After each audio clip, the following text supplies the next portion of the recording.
This is Family Electric Ghost, and we're live on the air with Karina Cury for the first time. Thank you, and welcome to the Fan Electric Ghost podcast. Well, thank you so much, Phantom. Thank you for having me.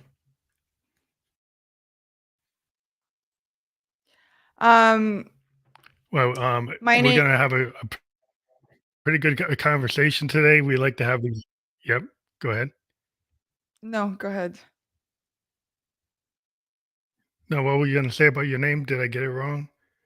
No, no, you're very correct. I mean, a lot of people have don't say it correct, so you did a good job. Oh, good. So I want to let people know we are featured podcast on the Newsly platform. You can see that icon up there that says listen on Newsly. If you use coupon code GHOST and get 1 month free premium subscription for those of you who are listening, that's on audio only platform. Um, also want to let people know this is actually episode 991 of the Family Electric Ghost podcast, tracking on Apple Podcasts since 2016, getting close to our episode 1000. And again, we want to show you your URL, which is www.karina.life/home1. That will be fully clickable when we're published on all major podcast platforms. But if someone clicks on that URL, what do they find there if they click on the URL? Where they're gonna find my website that talks about what kind of service I offer to my clients because I am a coach. I call myself a life guide, not a life coach. I'm a life guide. I use holistic methods and I empower people to have the life they desire and deserve. So they're going to hear a little bit about what I offer and also offer a free meditation and they can book a 30-minute call with me to see if we're a good fit to work together. They also will find a link to my new book, Awakening, Journey from Medication to Meditation.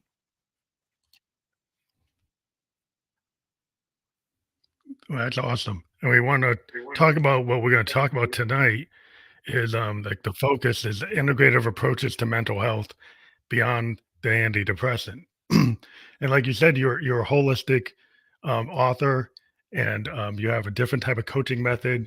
And we maybe want to give people a background into your approaches on mental health. Because you have integrative approaches, and the concept of beyond the antidepressant. Maybe you want to start there, or maybe with your background, however you want to kick off. Okay. So I let me just tell you a little bit of my story. I moved here when I was 18 years old, so from Brazil. I'm an immigrant, and uh, my dreams were to be a horse trainer. And life happens, and that didn't turn out to be my destiny, but that's okay. It was a blessing in disguise. But I lived, right? I had a life and things happened. And so I just went through a lot of hardships. I got married. Went through a really hard divorce with two children, no money, no family, no. I just got really depressed. And my friends kind of having an intervention. And I didn't have all this knowledge that I have today about mental health and health in general.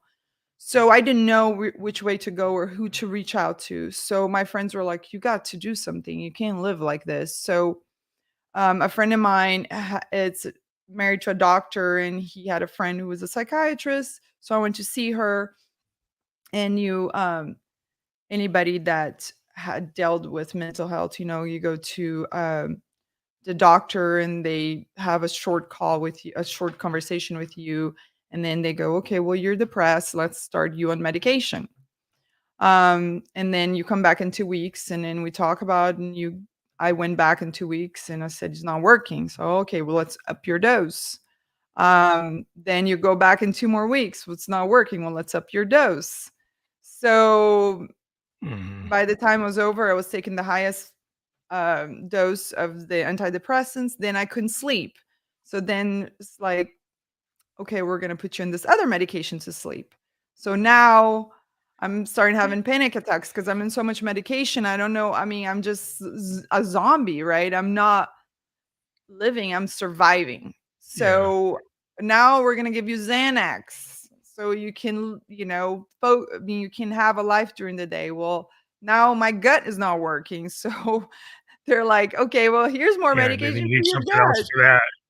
Exactly. Just Yeah, one and then you thing. get on the whole yeah, the pharmaceutical train, which a lot of people, I think they get driven to holistic medicine and to naturopathic medicine and other alternatives to Western pharmaceutical because the pharmaceutical puts you on a train. You need a pill for the after effects of another pill, of another pill, and another pill.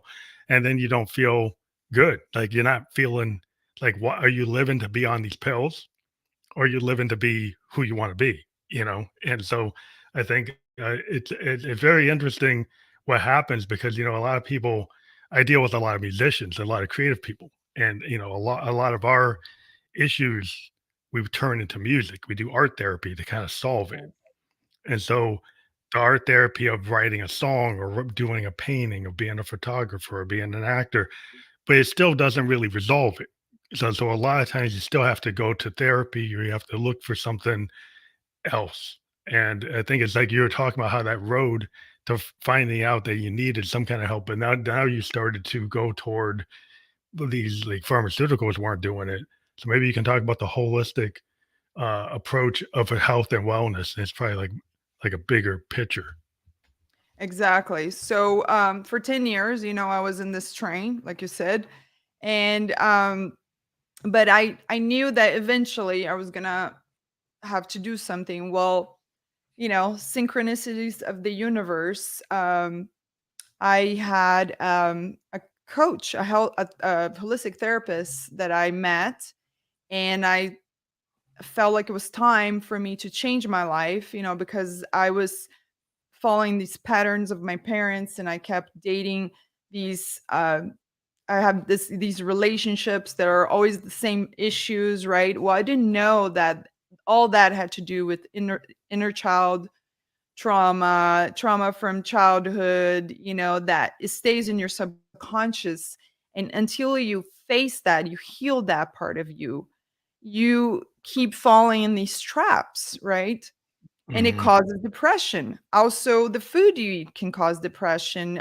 If you're not exercising, there's so many things that can cause depression. But my case was all, trauma from childhood, trauma from relationships, and I was bringing that on myself. I like to tell people you are in control of your life, but sometimes you don't know what you don't know, right? So back Yeah. then I didn't know. So she Yeah. felt, I met her, and it changed my life. She started teaching me all these holistic ways to live and to ways to heal. Now I started healing this trauma and facing all that pain and the guilt and all that stuff and releasing that all. But the psychiatrist didn't wouldn't let me. It would not. I went to her and I said I want to get off the medication. She didn't think that was a good idea, so I create my own protocol, and I got off medication through lots of methods of holistic things, that I teach my clients how to do. And I am the happiest I've ever been now. So after 10 years, and I like to teach people to get off medication because it is, you take one, it has a side effect. Well, these things they don't really tell you. I don't know if you ever watch those um, drug Ads. pharmaceutical Yeah. drugs commercials. They'll Yeah. tell you, "Are you sad? Are you feeling this way?" Well, we all feel sad sometimes, right? But then the side effects go really fast, where you can't Yeah. really pay It's attention a to it. long list. Yes, exactly. Well, the doctors don't really tell you. They just give you the pills and they don't tell you the side effects. Well, I'm still dealing with side With effects that from that yeah. all those years of being on this medication. So I tell people, take charge of your health, take charge of your life, ask questions, try holistic ways because it's proven. Meditation, uh, being in touch with nature, eating a more balanced diet, or all those things are proven to help with depression. And then Well, let's it's like face what's causing that depression, right? Let's get to the yeah. root of the cause. So your like root cause was like I talked to a lot of people about inner child and then limiting beliefs, beliefs that you think are truths because somebody tells you you're not good enough as a child or you're never going to do this or they don't love you or whatever. And you take it as a child, you're going to take something and then you believe it. Like, so it's like you're never going to be good enough. And then you never think you're good enough. Then you never think you're good enough for anybody. Then you get into, codependency and then you're self-limiting. You create your own glass ceiling where you keep on Exactly. repeating the same pattern by going to the same person that doesn't really solve it or thinking that somebody else is going to solve it when you actually have to resolve the inner child. And a lot of times what we find, as I had my own issue as a kid. But when I was like 27, I had a level 3 sarcoma. And there was a there was a version of me before the cancer and then after the cancer. And I had limiting beliefs. But once I survived it, I'm 56. I went through this kind of crucible moment where I realized I had these limiting beliefs. I didn't want to travel. And after the cancer, I went to Japan. I lived in Japan for 2 years. I wouldn't get on the mic. I wouldn't be in front of people. I wouldn't present my own music. I wouldn't do what I'm doing now. So what I found is like if I can survive something like that, I cannot be fearful and get out of my own way. So I think a lot of times people have to find that point. There's like a lot of people you never know where that point is for an individual person, but when something's not working, you have to resolve it. And what the cool thing that you found is that you don't have to use pharmaceuticals. It can be spiritual. Like I'm a Buddhist. I practice chanting. I practice like holistic medicine. There's a lot of legs to it. Usually, it's Mhm. not just one thing. It's not some kind of No. miracle diet. It's going to Yes. solve it. It's not some miracle pill that's going to solve it. It's not some guru that's going to solve. It's like it's the whole thing. It's the body, the heart, the mind, the soul, the spirit connected to the microcosm and the macrocosm. But I let you kind of talk about your experiences. But one thing I think is really interesting is I think I can understand being an African American in America. I can understand the kind of immigrant um, perspective because even within the U.S., we're kind of in our own kind of situation. And my wife is from Barbados. I married a Mhm. woman from the West Indies, so I understand from her perspective. But also being in a minority group, that sometimes when you're not in that majority, you can understand about isolation, lack of belonging, discrimination. So maybe you can talk about your immigrant perspective that for dealing with those issues of lack of belonging, things like that. Oh, yeah. So when I first came, and you said, you talk about fear, and I love the quotes by Yoda. I had them all over the house and says, "Train yourself to let go of everything you fear to lose." Because once you let go of the fear, you realize what is the worst that could happen, right? And that's what I tell my clients. What is the worst that can happen? When you have that anxiety, what is the Yeah. worst? And so let's deal with that. So the worst that can happen is death. So what? That's not the end, right? So it's just Yeah. really letting go, but the Yeah, it's not ego, the end. So it's always the ego is always, like, in your mind, because the ego's biggest fear is to die. So it's always in your mind putting that fear of things to you. But you just want I think once you let go of that fear, you can be free to really live a truly fulfilling life. And I mean, your perspective, right? You dealt with death. So and now you're look, I think it's everybody that I talked to that had an awakening, right? Had to deal with either death or hit rock bottom like me, or it had to be something really crucial for you to turn around, right? yeah, I mean, I think Failure it's like yeah, I mean, it's that crucible moment, and everybody has a different moment at different degrees. mhm, I've talked to people that have been in abusive relationships, people have like critical illnesses, people have been injured, all kinds of issues that come up. Psychological abuse, physical abuse. There's all kinds of things that happen, and it's kind of when you get to that moment where I think a lot of times people have a fear, and then they have limiting beliefs, And then they also have like this idea of perfection. So I find it with a lot of people who are creative, it's like there's all this stuff they don't show people Mhm. because they feel it's not perfect. But what I find as a producer, when I deal with somebody, is like I tell them the first thing I tell them is like, I want to hear the song that you're scared to show anybody because I feel that that is really you. That is probably the biggest, the most accurate representation of what you're able to do. And that's why you're scared of it. And when you can draw that out of somebody, you can actually start to really self-actualize. They can become who they should be, at Yes. least as an artist. You know, a lot of times when Yes. people are scared of that, and I think it applies even to non-artists because it's like those things are the things that make you like, the authentic. It makes you why you're here. It's that's you. But a lot of people want to clone other people, or they want to compare themselves to other people, and they're not satisfied with who they are. Yes. I totally agree, and I think a lot of women like me, like, I was always, you know, as a child, and I don't judge my parents, nobody knows how to parent. There's no manual, right? They did the best what they could with what they had. But for example, my mother, I remember very clearly when I was 6 years old and we're sitting there and we're doing, homework, and she's like, "You're just not smart enough." And that It's not stuck the with me, best thing and to for say. me to write this book was such a release of limiting belief because I used to think, "I wanna write a book," but I used to think I was not smart enough. Well, guess what? Mhm. I wrote a book, and it's a pretty damn good book.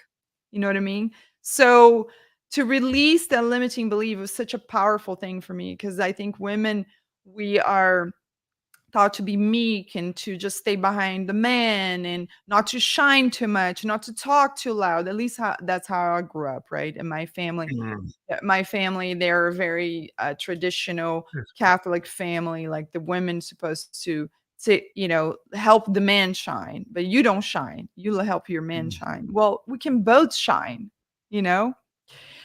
So, coming to the United States as an immigrant, I wanted to escape Brazil. I want to escape the mentality that I could not. My parents were like, "Girls riding being a horse trainer, are you crazy?"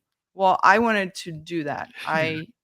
I packed my bags and I left and with $600 in my pocket, and I called a bunch of people, see if I can do, an internship, like I work for free, if you teach me. And I landed this place, and it was the owners of the ranch were going through a divorce. Several things happened to me when I was there, but, end up that I was they made me their little all I did is put horses in this walker machine, saddle, unsaddle, so I wasn't, like, really learning anything, Oh, you didn't and I learn was enough. taking Yeah. yeah, and I was, constantly fearful because I didn't speak the language, and I was always getting in trouble because I didn't understand, and it was a very traumatic time in my life, and there was some abuse that went on, and, so yeah, that change things for me, right? Is my first experience as an adult out of the house, and now I'm dealing with this reality that I'm a woman, I am a beautiful young girl, and I'm getting attention, the wrong type of attention from men that I'm not seeking, Mhm. and, that was really hard, because I didn't wanna be objectified as a woman. I wanted to just I wanna do something good with my life, and I wanted to be a horse trainer, so that didn't turn out to be what I hoped for, so I went on to with the help of a friend, to get another career, became a flight attendant and start traveling, and that kinda helped me, even though it was a job where you always gone, right? It helped me feel empower me a little bit because I You was felt able more to. independent. Yes. You felt more independent there. You started to get kind of what you came to America for, from what I can tell, is where Yes. you're kind of looking for the idea that, in America, women can be empowered, they can be executives, they can have their own way. They can, Yes. you know, and the flight attendant in the 60s was this kind of representation of a free woman who doesn't have to be tied down and she could be independent. She could have her own apartment. She didn't have to be married. She could live her own life. She could travel. She could get life experience around the world, meet people, and kind of go from there, right? So that what that kind of brought for you, gave you a little bit more control. Yes, yes, and and now I can support myself, like, financially. I like you said, I can have my own apartment, I can buy my own car, right? I feel like, "Wow, I can do this I can be on my own."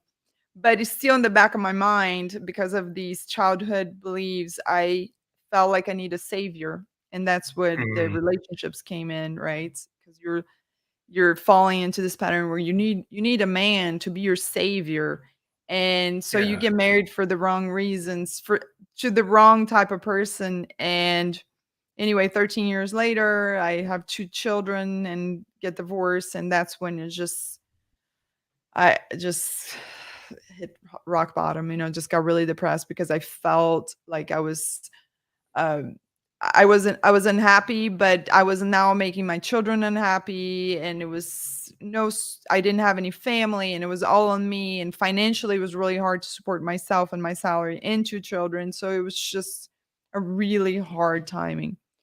But, like I said, I lived in those 10 years kinda like a zombie on medication, and then I have this spiritual awakening. Now I'm the happiest I've ever been. I take no medication. I wrote a book. I help people overcome hardships, and because I wanted to pay forward. I wanted to do what my coach did for me or my therapist did for me. I felt like I want to provide that for people, that enlightenment, that you are enough. Everything you need is within.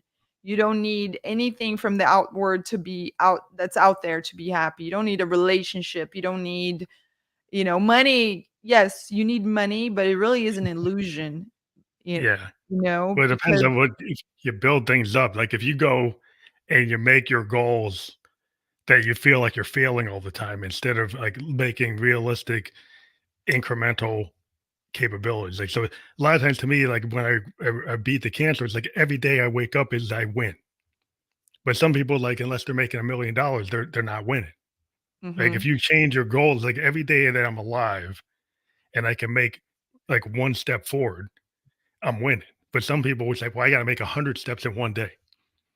Well, that might not be realistic, right? So if you start to find things that you can make micro victories, then you don't get depressed because it's like realistic of what you can do. And not that you can't start to up it as you get more confident. As you yes, get more confident, maybe you can win 3 or 4 things that you can win that day. There but it's like you can control that. You don't have to compare that. It doesn't have to be comparable to anybody else. It's like what you're trying to do for yourself.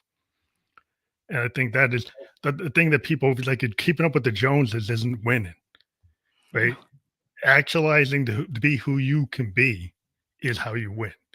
When you finally are happy every day, when you wake up, you're happy with what your life is doing, and you found out that you can be happy, that you yes, can reprogram yourself to do what you want and do what makes you, you know, feel like you're alive. I think that is the goal, and it doesn't always have to be winning the lottery to do that. exactly. And, you hear people that win the lottery, they end up like most people, they end up losing everything because You lose it right they're away. they yeah, because they put their happiness in that money. It's not. You have to find out because you don't need it. Like people win the lottery, they're gonna buy all these things. Oh, because all those things gonna make me happy, right? And I've been there, I've been there. When you have no money, like, and you think, gosh, if I could just, not have to struggle so much, but with my relationship with money, but I had to realize that everything really that I needed, I have it. And one of the things that I do every morning is practice gratitude.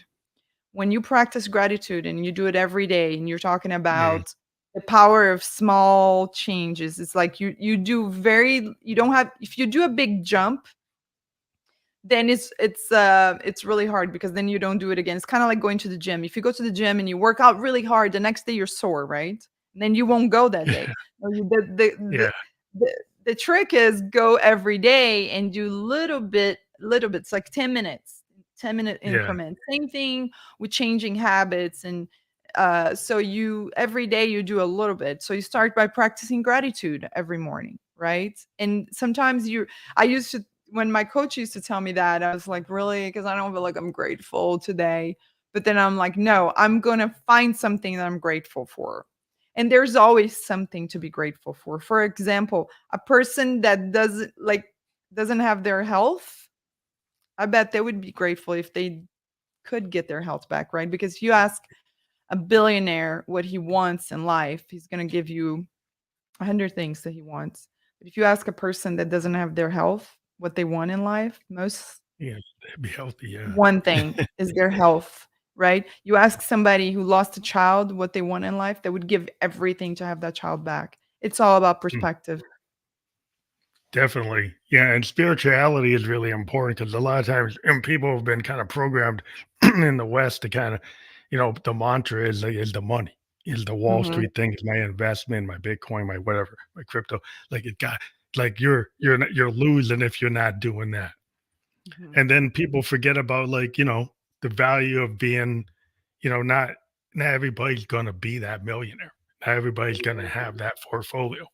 So is that how you measure people? Do you think people are losers because they don't have this X amount? Is it, or do you feel like somebody like my grandpa used to say, he's a coal miner, that you should be grateful for the work you have. Like when going into mine, I was happy that I had the job, Mhm, right? And then I kind of took the skill set. My grandpa took the skill set from the mine. He built his own house. He learned how to do the wires. He didn't even have like a high school education, but he took that job instead of hating it. He to learn all the things he learned from it. He used to build his house, to build his ability to work on cars, to do this thing, play a banjo. He just became somebody's like, why can't I do this? And then he learned how to do things. And so like so you want somebody could just look at that job and say, well, that's a really low end job. But like all labor is something you should be proud of. I think that's where some people kind of have this downward look on things, and you have to kind of not do that because then you don't accept so, so that you could be happy, without always looking for something else. That's the thing, Keith. There's people once you learn about spirituality and you go deep into it like I have, you learn that you and I and everybody else on this earth, we're no different. We're all particles of God. We're all here in a journey. And you start seeing everybody as equal. And that is an amazing thing to be able to feel that way about everyone. Everyone is dealing with something, you know, but it's their journey. And so that's why I want to be able to help everyone. That's why I wrote this book, because I want to be able to help everyone to know that it doesn't matter where you are in your journey, you matter. You are just as important as a billionaire, or even more important. So yes, people have this idea, and you said it right here in the West, that money is just people like, they talk different to someone that has money than they will talk to any other people, right? Why is that? Yeah, I mean, a lot of times is they don't value individual humanity, right? So if you the way I look at it, some people, like you said, you didn't feel that you could be an author because you felt like an author was like they must have this, like they must have this special thing. And what I try to look at people, and I say every human being is creative. And when you deal with a lot of artists, it's like sometimes people feel like, well, I can't be an artist unless I can play as well as like Hendrix or Jimmy Mhm, Page or Prince, or, like, but you don't have to be that level to express yourself. The same thing with an author. You don't have to be Stephen King to be an author, right? mhm. You don't have to get into TV. You don't have to be Oprah. Like you could just start where you are, and it's okay. But you have to start somewhere, and you have to bring what's inside out. A lot of people have that fear of not being perfect. or not being like the other person. So they don't even try.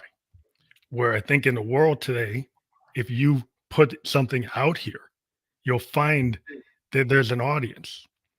And that's what people, there's so many people that don't even take that step to go do. I've talked to people like I said, "Oh, I'm going to do a podcast." I've talked to all these people, and I've been doing a podcast since 2016. There's a guy I know who's a friend, keeps on saying he's going to do it. He never did it because he's like too scared. Like, well, I got to have a perfect mic. I got a perfect camera. I got to have perfect this, perfect that. Like, then he never does it. It's Yeah. like, well, if you like the first day you do it, you're probably going to make a mistake. But if you're scared of making that mistake, then you're never going to do it. So you have to kind of get over that. Yeah. And you're so right because I did my first podcast and then I was watching and I was listening to myself and I was really very critical about the way I was talking. Like I kept saying, you know, a lot. And I was talking to my husband about that, and he's like, most people take 100 times to get really good because you had to start somewhere and practice. All it is practice. Do you think Jimi Yeah. Hendrix was born playing that way? No, it took practice. You think Oprah got to where she is to be able to speak? No, she started from the beginning, just like everybody else, and you got to start somewhere. Yeah, some people have feel more comfortable in front of the camera or and some don't, but it doesn't mean that I cannot be just as good, and I don't want to be Oprah. I want to resonate with people that are going to take my message and apply to their lives. I want to be Karina. I want to be the best Karina I can be.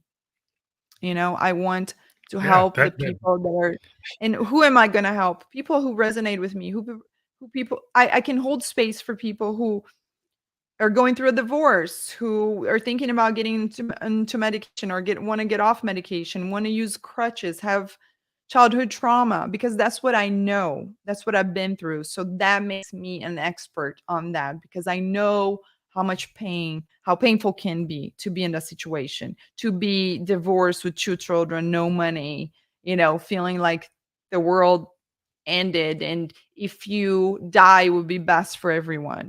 I know how I feel. So I can hold space for people like that. Can I hold space for somebody who were a billionaire and uh, lost all their money? No, because I've never been a billionaire. I don't know how it feels like. I mean, I probably understand a little bit and study and try to help, but I don't understand because I Yeah. have not lived that.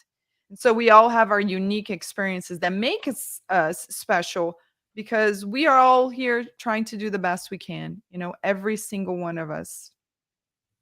And also, we're talking about there's a lot of generational trauma too that came from our ancestors. I also, my grandfather was a Brazilian African man, and so, there is that part of my family, and there was a lot of trauma, ancestral trauma there, that deal with. He married a white woman, and that was really hard on the family, both parts, because they didn't, back then it was not the norm, Mhm. so there's a lot of trauma there. It's just like, and then the families, they don't get along because it's just a whole thing. And so all that Yeah. generation drama stays in our DNA. And then the children. So once we heal that, then we heal that past traumas. We don't let go on to our children. So that's why it's so important for us to heal our traumas and heal our ancestry traumas, so we don't let our kids deal with all the pain that comes from the trauma that we dealt with and the trauma that our ancestors dealt with. Well, I think that's the importance of storytelling and also the importance of, you know, when you actually analyze your life story, right? And so this is what makes you uniquely qualified to be out as a creator and be out as a coach. Because I think what people are looking for today after talking to like hundreds of coaches is they want to hear the authentic story of somebody that's gone through something. So a lot of life coaches today are people who've actually gone through it and then have learned to tap into the creativity that every human being has and tell their story and find a way to empathize with other people and then become a teacher. Because then what they are able to do is when you're in that position, you take the things that happen to you and then you're empathetic to the things that happen to somebody else. And then you give people life lessons or options or strategies on how to overcome their own issues. And then you have uniquely, you know, unique skills that you went through something, you can see the parallels. So you can Mhm. find empathy. Maybe it's not exactly the same thing, but you can understand it. And it qualifies you as much as any therapist who has a license or a doctor, because sometimes their the weight of all their certifications doesn't cut to the core of the human experience, because sometimes they've lost touch with humanity and how to communicate. And I think what happens today is now that people have these life coaches, they feel like I feel they feel they can talk to somebody in the oral tradition of human beings is when you talk, you can solve problems, right? And so if you can talk to somebody that has a empathetic ear and Yes. has gone through something, maybe not exactly what you went through, but understands that you can have a better pathway to like reprogramming or changing your life, at least from what I've seen. Yes, no, totally right. And sometimes something will be right in front of your nose, but you cannot see it because you're so wrapped up in your home world. And you get an outsider that knows what looks for and can help you pinpoint. Okay, well, let's do it that way then. Let's go this route, or there's so many ways you can do, and there's so many modalities, and I try to study them all. And I fill my toolbox with lots of little information that I can use to all kinds of different situations. Like right now I'm reading this book by Byron Katie, and she's incredible, has a kind of story like mine. Hit rock bottom, she was really depressed. And actually, I heard a podcast from her. She was sleeping on the floor of her bedroom because she didn't feel like she was worthy to sleep on the bed, and Oh, no. a roach touched her foot, and that's when she was like, like had this awakening and saw this whole different outlook on life. And anyway, it's a story, but she's such an amazing um, person. So it's like I love learning from people, from all these, and it's normally women. I don't know why. Yeah, Actually, I I do think they're know, but better warriors. let's not go through Well, that. But all these different women who and is exactly what they're not doctors, they're not psychiatrists, they're what I call true healers.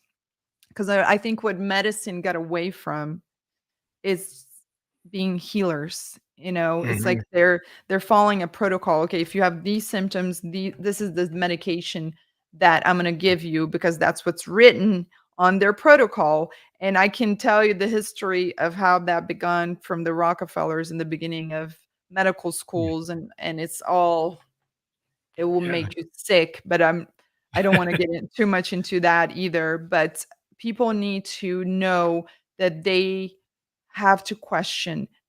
You are in charge of your life, of your health, and of your own happiness. Everything you need is within. And coaches, That yes, was they why, do if help. you look at Coaches help you yeah, I mean, find I that think the way. coaches yeah, but I think it also, if you think about the history of, like, humanity, a lot of indigenous cultures had, like, a divine feminine, had this more female-centered perspective, and it was more close to, Gaia. It was close to, like, the truth and actually revealing the truth and not hiding it and not trying to control it, which men tend to try to control things, and be very stoic and not be emotional and not connect with emotions and not understand. Think it's like, it's better to hide it. It's better to put it away. It's better to not Mhm, deal with it. Where mhm. the feminine tends to be more, when we think about creativity, it always tends to come from like this kind of female centered point of view. Like a lot of times when I deal with like artists who are men, they're tapping into the kind of feminine side to be able to create. that writers and people I deal in the creative space, we don't just talk sports. We talk deeper things that are things that typically men don't want to talk about. If I talk to somebody that's a non-creator, they won't even go there. They won't even Mhm. think about going there. And so you can't really have a conversation that's as wide ranging as when you talk to a woman. And so what I find yeah, that's very important for women to understand that you actually need to have that kind of divine feminine or the understanding of that perspective where you're not so stoic, you're not so tied to logic, that you're willing to look into mysticism and spiritualism and other things that are important. Exactly. And I think that I see a lot of men now are adapting to, like trying to get in touch with their feminine side. And but they need to realize that there's some healing that needs to be done for you to fully connect to the feminine side. But men are coming in more and more. The more that I go to a lot of spiritual retreats and I see it will be like 20 women and 3 men. But hey, it's 3 men. They're there. Yeah, They're putting they're coming. themselves out there, so I love Themselves. that. I'm amazing. I'm always like, "Go, thank you for being here and bringing this masculine energy." But women need to know that it's okay to be the goddess that we're meant to be, the healers and this divine feminine that it was put in here to heal humanity, and they need to not be afraid of. Like I was talking to a friend about my book, and she said, "Well, I don't know if I should read your book because I love Jesus." I said, "Well, I love Jesus too." They have this misconception that if we're They can't. spiritual, They I feel can't like, be yeah, that. I believe that Jesus was a great man. He came over here to teach us to be leaders, not followers. That he was married to Mary Magdalene. He was totally in touch with his feminine side, and so I have a lot of beliefs. So I feel like Jesus is an ascended master, and I love him. But I don't see him as the same way as you do, as she does. But that's okay, and that's the Yeah, thing. We have to once you understand that we're all the same, you learn to respect everybody points of view. And you believe what you believe, I believe I believe, but let's just love each other and accept each other. And that's what's missing. We have to understand that we're all equals, and we have to stop this division that's been created to control society. It is they're trying to keep us plugged into the matrix, and we got to understand that unless we break that mode,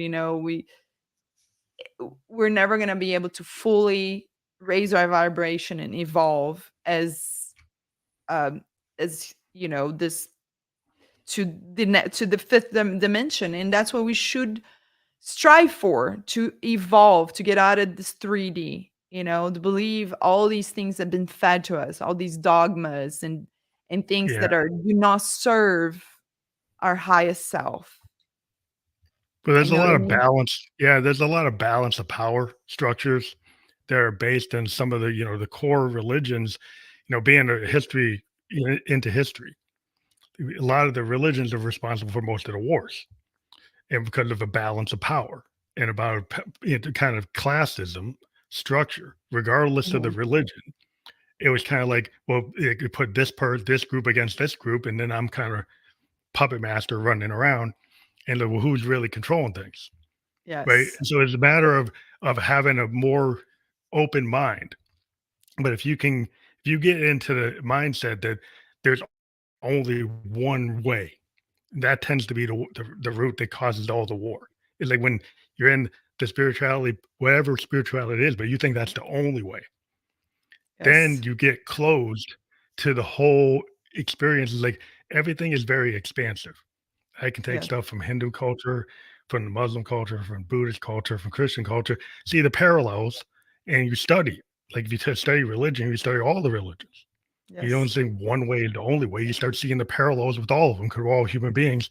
We come up with some similar stories, similar Yes. concepts, similar, you know, uh, you know, core people.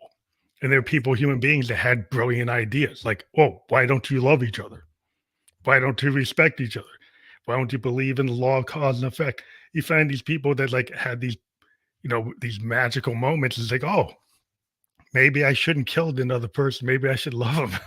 It's like, well, that's a radical idea. It's like, yeah, well, that is going to be radical because it goes against, what the balance of power wants to have you kind of fighting and not look at, well, who's really running the show? Well, you're going after person A. I'm getting all the money from both of you. Yes. So it's like, why don't you look at what's going on? And it's all marketing that's been fed into us, and that's why people believe her. The mind is very subjective, okay? And that's why from 1 to 7 years old, when you're watching everything that your parents are doing and saying to you, and that's what sticks and then stays on your subconscious, and that's how you react to things. And that's why you have to go into the subconscious mind to heal all the trauma and these dogmas that have been fed to you. But, I don't watch the news. I don't watch TV, anything that has fighting or aggressive or anything, because I don't let my mind get polluted with all this stuff.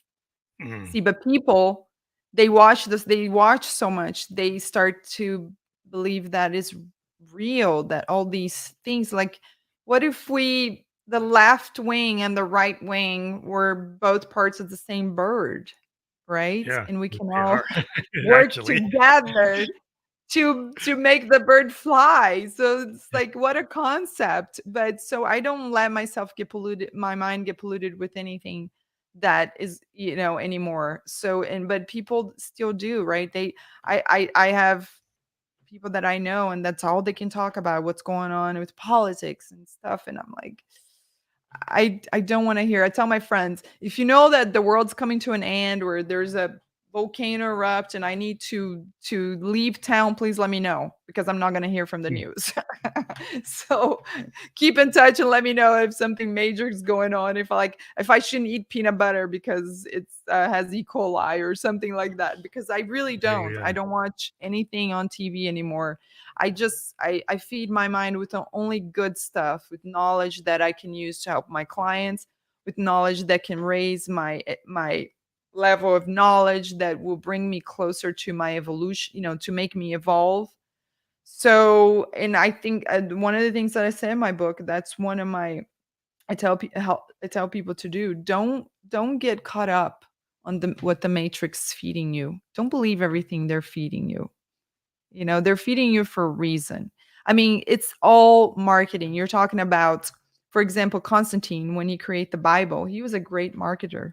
The Yeah. way he did the canon, the Bible canon, he took what he put in there exactly what he needed to control society at the time, Well, that you tends know? to be the trick. That's what happens because if you look at, at behaviors, you start to say, well, why is this person chosen over this person? Why is this person like this is the only way? And it tends to be because of like, the nature of people wanting to belong, right? So if people want to belong, they'll try to get part of something and they'll try to push down their individuality. And Mhm. that's kind of like they think the one thing we have as human beings is your individuality. But when you get pushed down and then you don't actually then you don't actualize and you let other people control who you're going to be. Like women will get put into a position because this canon says you're supposed to serve. So Yes. then people in that canon like won't let you out of it. Well, Yes. they look at people like me and say, well, you're the children of Cain, so you're not supposed to, you don't deserve this. So then there's a Mhm. whole thing. Like you get structured. And then it's like, well, how do you break out of that? Well, you have to question. And like, why do you have a brain? Because it's designed to get you out of trouble. Yeah. So if you were out there in the wilderness, you're supposed to use your brain to get out of danger. Well, these mental dangers that you see in the media are just as real and actually are triggering people like the wolf, right? People are getting triggered like a saber tooth or a wolf is after them from just Yes. listening or watching something. Yes. Because it's actually triggering their adrenal response, and then Yes, they're getting exactly, all because hyped up. yes, because we were, on when we were caveman, right? We had that was a protection that we had, that fear, because, if the tiger was by the river, you always had to be aware, right? You couldn't go get water because you're gonna be eaten, right? So you had that response.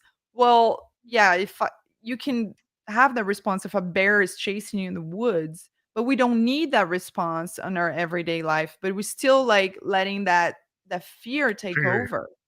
Yeah, it's triggering And the we people we every would day. no longer need that fear because most of the time we're not gonna have a bear chasing over us, right? Yeah, but what happens is the bear gets transformed into this group of person or this woman or this man or this, right? And then suddenly they are the fear, or what Yes, they're saying is the fear. And then you and go separate instead of pulling together. Humanity is kind of designed to be social and pull together. And so in the most advanced societies, you get, these great libraries, you get these great monuments, you get these great structures. And then what happens? They all get torn down because of dysfunction. They get blown mhm, away. But we have moments of brilliance when we come together. And then we have moments of dissonance when we come break apart. So the mhm, goal would be like, well, you got to stay away from the dissonance that pulls you apart. exactly. No, you're exactly right. You said it all there, and it's so true. Um, but yeah, they put these ideas in your head, right? That you're supposed to like have all these fears and watch out for all these things, and you really shouldn't be like that. We should, like you said, we should all come together and work together, for our highest good. And that's the only way, when we realize that is the only way we're going to be able to evolve as society. Until then, we're just going to be plugged in to this matrix that just feed us fear and all these things. Like I mean, look at a TV, everything that they say. You need medication, you need this car, you need a bigger house, you need a better this, you need this better. It's all Too selling much stuff. noise. Well, it's a bunch of noise. And one of the things that if you're a creative person, what we find is, I have to have quiet. I'm here in my studio and I Mhm. disconnect from the world and I jump on my piano or I jump on my guitar or my bass and I'm not listening to the noise. Because how am I gonna create if I'm listening to all this noise? I have to actually have quiet moments. And I've talked to authors and painters, and they say like the ideas come when I get to a quiet space. And I kind of like meditate and I kind of get into this thing and I let the universe or the muse talk to me, Yes. but you have to be willing to hear it. But a Yes. lot of times people are getting so much noise, they can't be creative because they're getting too many preconceived ideas being forced in their head. So they can't come up with Exactly. their own ideas. And the only Yes, way to come because up with like their it's own is to separate from it, like you yeah, said. because I told you, the mind is so subjective, and you're exactly right. In the morning, I have this little courtyard in my back, and I go over there and I get in complete silence. I don't take my phone because that phone is like another black hole, right? That you get yourself in. And so I go in there and I practice my gratitude and I meditate, and that's when I receive all my downloads. It's Yeah. amazing, and I'm like, "Oh my gosh, I can't forget this," like, I do this to myself, like, "I can't forget I don't have anything," like, I need to get in the habit of taking my journal out there because that's when I Yeah, receive a all this voice journal. information. Yeah, you can voice journal. Like a lot of times with the artists, what we do is like I use a voice journal. I Uh-huh, actually have like a pad of paper, uh-huh, and I actually write it down, and then I have recorders. So in yeah, my studio, I do a lot of what I call stream of consciousness to kind of let the universe tell me. Instead yeah, of trying to go on a piece of paper and bar it out or write it out, I yeah, just get on a multi-track recorder, and I just go on my piano and I just play for like an hour. uh-huh, What I find is after I listen to the hour, I got all these gems that kinda came from just being willing to trust myself and free flow talk to the universe, which means I'm in the exactly, microcosm and the macrocosm, and it's crossing between both. And yes, whatever is in my subconscious comes out, and I don't try to prejudge it, I let it happen. yes, And you find that, like, as you get to be an artist, you work harder. A lot of us, if you talk to a lot of great artists, they say, "A lot of my work actually came from that." A yes, lot of authors, painters, musicians. they comes from this kind of stream of consciousness flow state. Yes, and And that's how you when I wrote my book, same thing. I would go and I get those downloads, and I would use my voice recorder, and I would go, and I would, if I was driving or something, and I like to drive, like I like to be really quiet and just enjoy the view, and I would get these downloads, and I would just use my voice recorder, and then I would come home and I would elaborate on. But I got a lot of the downloads when I was in my own stillness, and that's what I tell my clients. Take time for yourself to be, and you play the piano. Some people just need to, yeah, listen to 963 hertz, right? The yeah, solfeggio, or just be in nature. Like for me is nature, like sitting, hugging a tree, or like putting yeah, my feeling the presence of God, Mother Gaia, in my life, and just yeah. practicing gratitude, because it is an amazing, this living, breathing earth that we live in. It's amazing, give us everything that we need, and we treat it so badly. So I always go and I honor her, and I ask for forgiveness, and for everybody that's been hurting her, and I thank her for everything that I have, because it gives me everything that I need to survive. And even And then what? your Yeah, body, talking to your body's an amazing vessel that carries your mm, soul, your eternal divine soul. When people can see themselves as eternal divine soul, they would they would be so powerful, because you're an amazing divine soul who's been is never gonna is it has no beginning and no end. It's always gonna be just like God, you know? I find people who actualize that get to this point where they're like great. When you see them, like they draw energy. It's like the law of attraction. You get these people that they're comfortable in their own skin, right? They're more than comfortable to kind of radiate, and they draw people to them, right? And they Mhm, become that person that's like, how did they get like that? Well, because it's not arrogance to believe in yourself. It's not arrogance to mhm. be willing to be in that flow state. It's Yes. kind of like, if you get into like, nature is the cathedral, like a great, Victorian poet said, if you go out in nature and you accept it and you receive it and you don't think you're better than it, Mhm. then things come to you and you get in this state. And the Victorian poets used to think is like, if you go in nature is the cathedral, then all this great muse work comes to you because you receive it like the download. That's how it happens because you're willing to accept it. That there's just Yes. something greater than you, but you're part of that and you can tap into it. And you have Yes. a right to tap into it. When you do, it's not arrogance to believe in that and to believe in yourself. And some people Exactly. make the mistake is, well, I'm arrogant if I go put this out in the world. It's like, no, you put it out in the world because you believe in the Yes. flow state and you believe you should share it. And why shouldn't you share it? Why shouldn't you feel good about yourself? Would you think that the universe, this amazing creation, doesn't want that for you? I mean, like, why shouldn't you? Give me one good reason why you should not be the best you can be. You should shine your light. One good reason, right? That's Limiting belief definitely, is the only reason. yeah. There's definitely no arrogance in being your full self, and putting yourself out there. But I used to have that belief too, I used to be like, I always felt like, who am I to post these videos? Who am I to write this book, right? And then so once I let go of the limiting belief, now I believe no. And I get those feedbacks from the videos that I post. People go, "Oh my gosh, I love this one. It really resonated with me." And it's like, okay, that's why I do it. Because Yeah. I'm helping someone have a better day with one little 1-minute video that I post of a download that I received sitting outside of my courtyard, and said, "Go talk about this." Go talk about, like today I talked about failure, like failure is a great teacher. When you fail, like people get embarrassed, but it's like, no, it's like that's what you learn.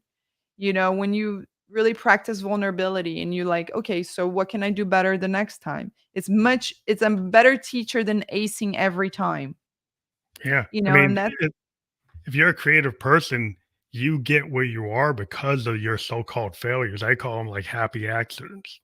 Yes. So a Learning lot curves, learning curves. yeah, because I mean, if you think about it as a musician, I mean, I have got thousands of tracks Mhm. and maybe only hundreds of them are out. Uh-huh. And, out of the hundreds that are out, there's like maybe, 10 that are doing well. Yes. If you look at that, so you go, "Oh, that's total failures," like, that's not the way to look at it, No. because you look at it as like every piece of work is a step on the rung to get where I wanna be, and kinda pushes it. It's like, so there's no, like, wrong note in music. Yeah. Like, the notes that get you to the next note, they get you to the next chord, they get you to the next melody, they get you to the next, you know, uh song, and it's all Yeah. part of that journey to get to that next piece of work, and it's all kind of radiating in and out of your inner self, your outer self, the microcosm, the macrocosm, and all these Yes. notes already exist in nature. You just tap it into them and figuring out how to Yeah. express yourself like a bird, and so Yes. well, what could be wrong about that? The bird sings different every day. Maybe it sounds the same, but it's a little different. That's how songs are. That's the way it is. Yeah. There's nothing wrong with it. Yeah. And you said something right, the journey.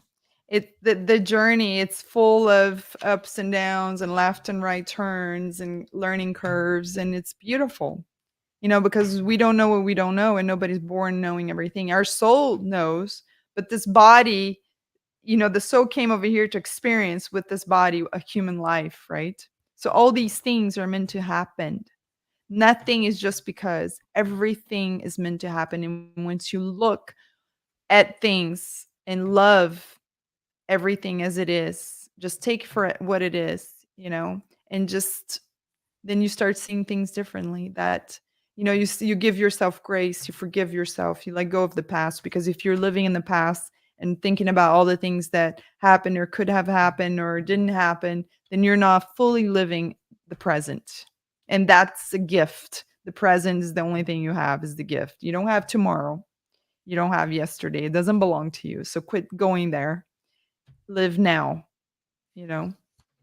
Well, that's a beautiful point of view, and we'll end here because we actually hit our hour mark.